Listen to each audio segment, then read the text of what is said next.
We live in a time where visibility has quietly become a form of currency.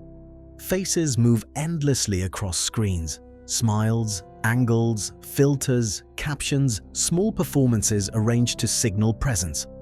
To be seen is to exist. To be noticed is to matter. At least, that is the story we are repeatedly told. So when someone never posts their photo, it stands out. People notice, they wonder, they fill the silence with assumptions. Maybe they're insecure, maybe they're shy, maybe they're hiding something. These explanations are comforting because they fit neatly into a familiar narrative. They allow us to believe that everyone wants to be seen and that those who aren't visible must be lacking something. But what if that interpretation is incomplete? What if some people are not avoiding visibility out of fear, but out of choice? What if they are not hiding, but simply living in a way that doesn't require an audience? There is a difference, subtle but important, between being unseen and not needing to be seen. Most of us spend our lives trying to reduce the distance between who we are and how we are perceived. We learn, often unconsciously, to adjust ourselves based on reaction.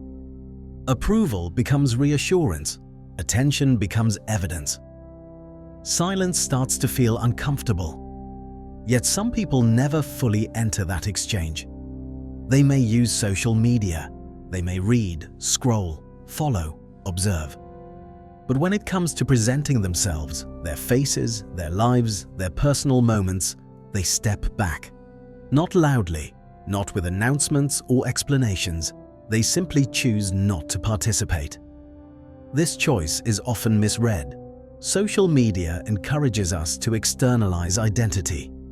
Over time, it subtly teaches the mind to look outward for confirmation. Who you are becomes intertwined with how you are received. You post, you wait, you check. You learn what gets rewarded and what gets ignored. And slowly, without intending to, you begin to measure yourself. For many people, this system feels natural. It offers connection, expression, even joy. But for others, something about it feels misaligned. They sense that translating themselves into images changes how they experience their own lives. Posting a photo does something quiet but significant to the mind. It shifts the relationship between the self and the experience. Instead of simply being in a moment, you begin to anticipate how that moment will be perceived. The experience becomes an object. The self becomes something to be evaluated. Even when the feedback is positive, the nervous system learns a lesson. My value can be counted. Some people feel this cost early. They may not have the language for it, but they recognize the subtle tension that comes with exposure. They notice how quickly comparison appears, how easily attention turns into pressure, how fragile confidence becomes when it depends on reaction. So they opt out. Not because they are disconnected from others, but because they are deeply connected to themselves. These individuals often experience identity as something internal and relatively stable. Their sense of self does not require constant reinforcement. They don't feel compelled to translate their existence into proof. Silence does not threaten them because it does not erase them. Psychologists sometimes describe this as internal anchoring, the ability to regulate self-worth without relying heavily on external validation. It is not superiority, it is not detachment, it is simply a different orientation, and it is not common. Modern platforms are not designed for people who do not need to perform. They reward visibility, frequency, reaction. They shape behavior by making attention feel necessary. Resisting that pull does not make someone better, but it does make them different. There is also a relationship between privacy and depth that is often overlooked. People who do not post their photos tend to process life inwardly. They observe more than they display. They reflect more than they announce. Their experiences are not incomplete until shared. They are complete as they are. This inwardness is often mistaken for introversion, but the two are not the same.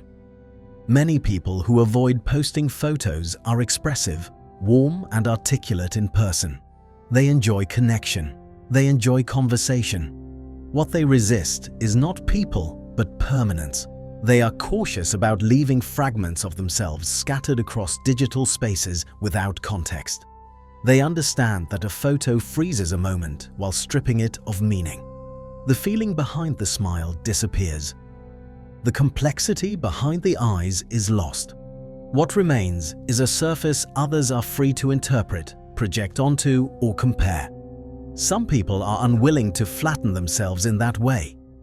Another pattern often present here is emotional self-containment. Not emotional distance, but emotional responsibility. These individuals do not outsource their inner state to an audience. They do not rely on reaction to tell them how to feel about their own lives. Joy does not need witnesses to be real.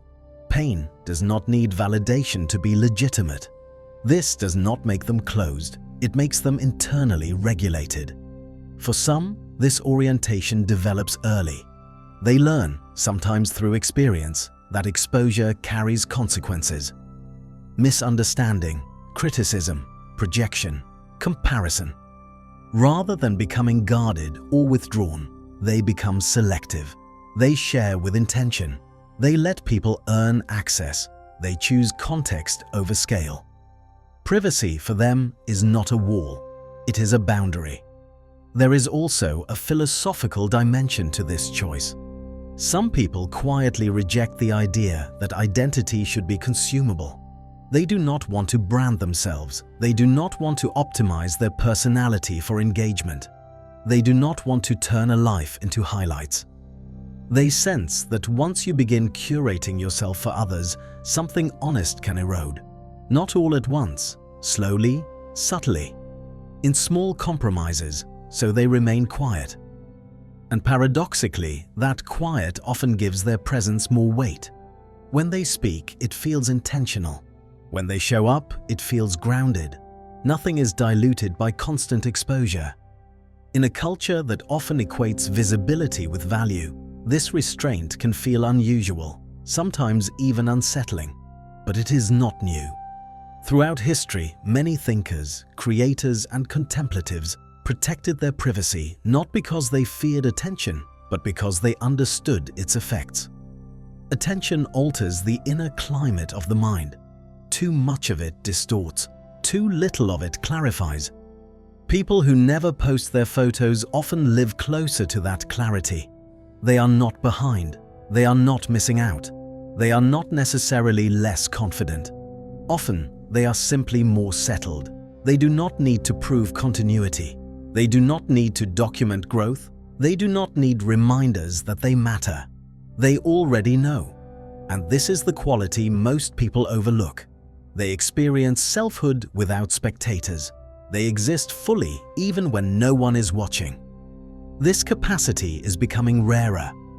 As algorithms reward performance and penalize silence, many people lose touch with who they are when no feedback arrives. The mind grows restless. The ego grows hungry. Identity becomes fragile. Those who resist this dynamic, quietly, without declaring it, preserve something essential, an uninterrupted relationship with themselves. They wake up without checking how they are perceived. They live moments without translating them. They feel without framing. Their life belongs to them first. This does not make them superior. It does not make them immune to doubt or struggle. It simply places them outside a system that confuses exposure with existence. And in a world increasingly obsessed with being seen, choosing not to perform can be a form of psychological independence. So if you are someone who never posts your photos, or if you know someone who doesn't, there is no need to explain it away. You may be witnessing a quiet form of strength, a person who does not disappear into noise, a person who knows who they are without reflection, a person who has chosen depth over display. And that choice, in this moment in history, is rare enough on its own.